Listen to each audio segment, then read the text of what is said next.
General صاحب بھی ایک ہمارے ساتھ بیٹھے ہوئے ہیں. ہم اس ملک کے رہنے والے ہیں. کوئی ملک جاسوسی اداروں کے بغیر نہیں چل سکتا. کوئی ملک افواج کے بغیر نہیں چل سکتا. کوئی ملک ایک مستقل نظام کے بغیر نہیں چل سکتا جس پہ تمام ملک کے عوام کا اتفاق و اتحاد ہو. جاسوسی ادارے ملک کے آنکھوں اور کانوں کی طرح ہوتے. جس ملک کے ادارے زیادہ انٹیلیجنٹ ہوتے ہیں وہ رہبری کرتی ہیں اپنی سیاسی رہبری کا, پھر اس کی روشنی میں فیصلے کیے جاتے ہیں. میں اچھی طرح ہوں.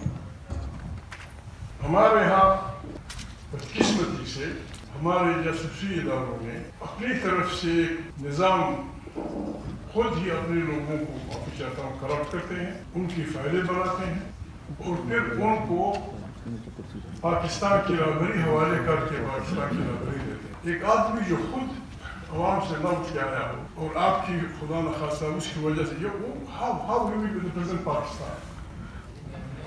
بات یہ ہے یہاں بڑے بڑے کے لوگ موجود ہیں. یہ جو نسخہ ہمارے دوست استعمال کر رہے ہیں یہ نسخہ پرانے سوویت یونین میں فیل ہو چکا. سوویت یونین کا کوئی آدمی چاہے پریزیڈنٹ ہو, چاہے آرمی چیف ہو, چاہے KGB کا سربراہ ہو, چاہے وزیر خارجہ ہو, چاہے گرومیکو فلانا کوئی آدمی بن نہیں سکتا تھا جب تک وہ اپنی جاسوسی ادارے کی اس سرنگ سے نہ گزر گیا. 60 سال کے بعد وہ نظام بکھر گیا. 5, 6, 10, 15 ممالک, حالانکہ لٹریسی ریٹ ان کا 100% تقریباً تھا, گزارے کے مکانوں کو مل چکے تھے, تعلیمی ادارے تھے. then why they separated from Soviet Union?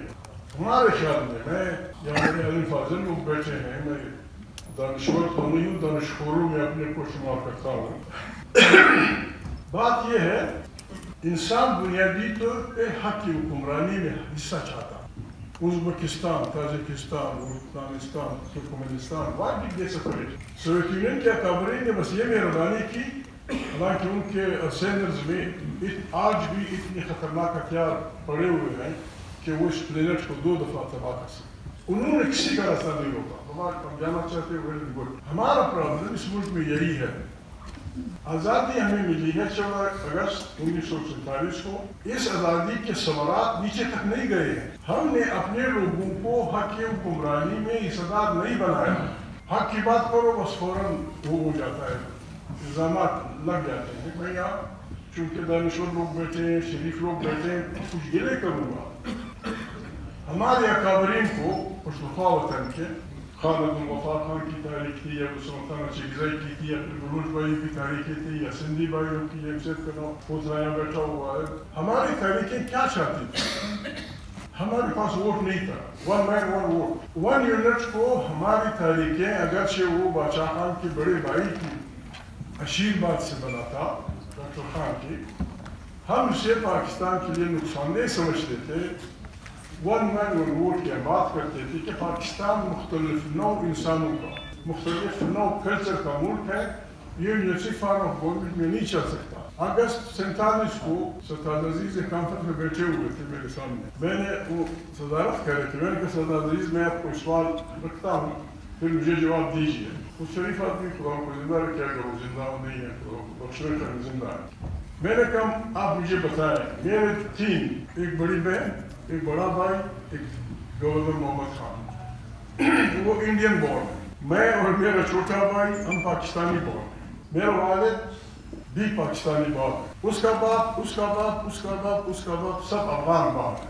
میں تو مجھے بتائیں ہم کیا ہیں پھر؟ یہی حال ہم سب کا ہے. ہم ہندوستانی تھے, ہم وہاں تھے, اب ہم ایک ملک میں آ گئے. اس ملک کو چلانے کے لیے ہمارے بزرگ یہ کہتے تھے کہ it should be federation.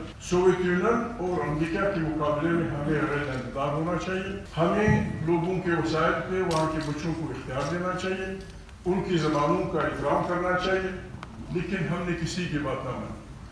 Bengal پہ زبان کے مسئلے پہ جو ہم نے گولیاں چلائیں, آج وہ دن تمام دنیا میں یونیسیف نے ڈکلیئر کیا ہے لوگوں کی مادری زبانوں کا.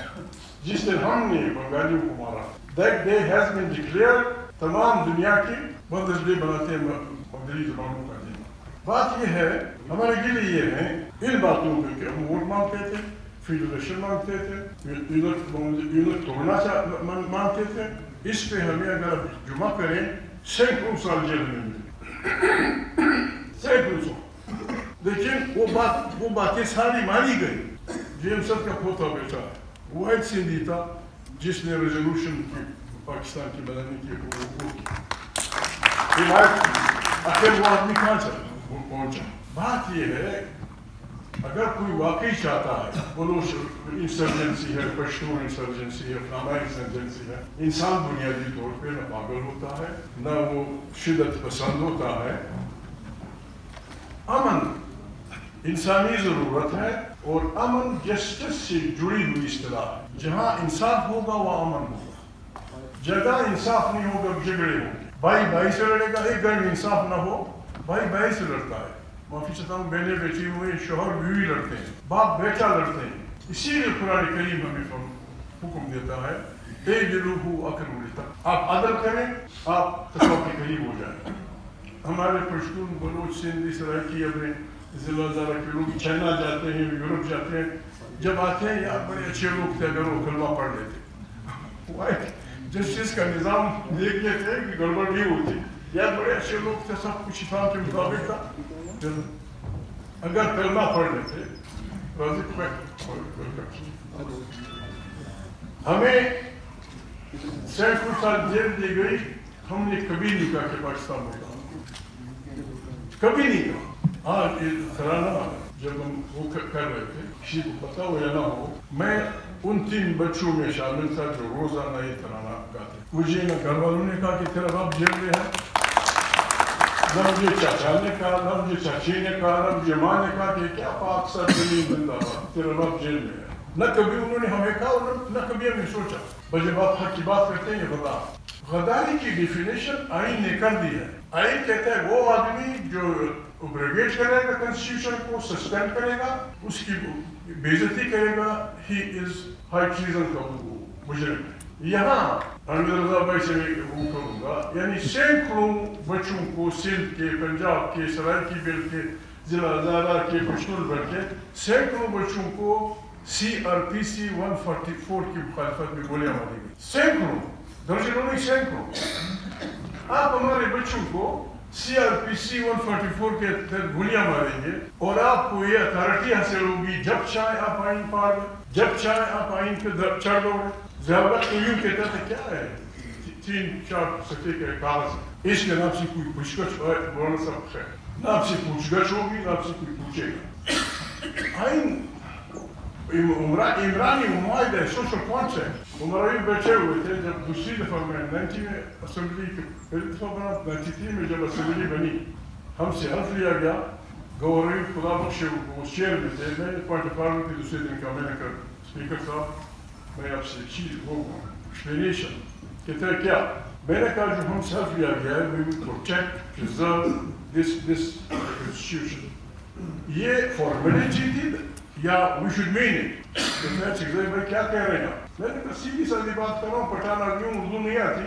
یہی لکھا ہوا ہے کہ میں آئین کا دفاع کروں گا, اس پریزرویشن کو کرتا ہوں. میں نے کہا اگر الفاظ میرے یہ چھٹی برا نہ ہے, میں نے کہا گورائی بھائی اگر کب تم جرنیل سرکرا پھر آ کے آئین کی خلاف ورزی کرے گا, how can I protect. اگر فارمیلٹی تو ہو گئی, کہتا ہے نو فارمیلٹی نہیں ہے. میں نے کہا جب فارمیلٹی نہیں ہے تو پھر ہم سب پارلیمنٹ سے ایک الفور لیں کہ the day the constitution is violated, the people of Pakistan must be on the streets. میں نے کہا پھر یہ لیا تھا کہ ہم اپنی طرح ترکی کی طرح. آئین محمد علی جناح صاحب خود کنسٹیٹیوشنل ماہر تھے, ان کو بھی مسئلہ تھا ہندو اکثریت کا مسلمان اقلیت کے خلاف. جب وہ ان پہ امپوز نہیں کیا گیا تھا, نہیں کی گئی ہندوستان کی تقسیم, کرپس مشن جب آیا تو ہندوستان کو 3 گروپس میں 1, 2, 3. محمد علی جناح صاحب 1946 تک وہ سپورٹر آف دیٹ اسکیم. اس میں انہوں نے اس بربادی کا راستہ روکنے کے لیے 1940 ریزولوشن میں یہ نقطہ رکھا کہ جس دن اس معاہدے کی خلاف ورزی ہوئی, each unit has got the right to secede.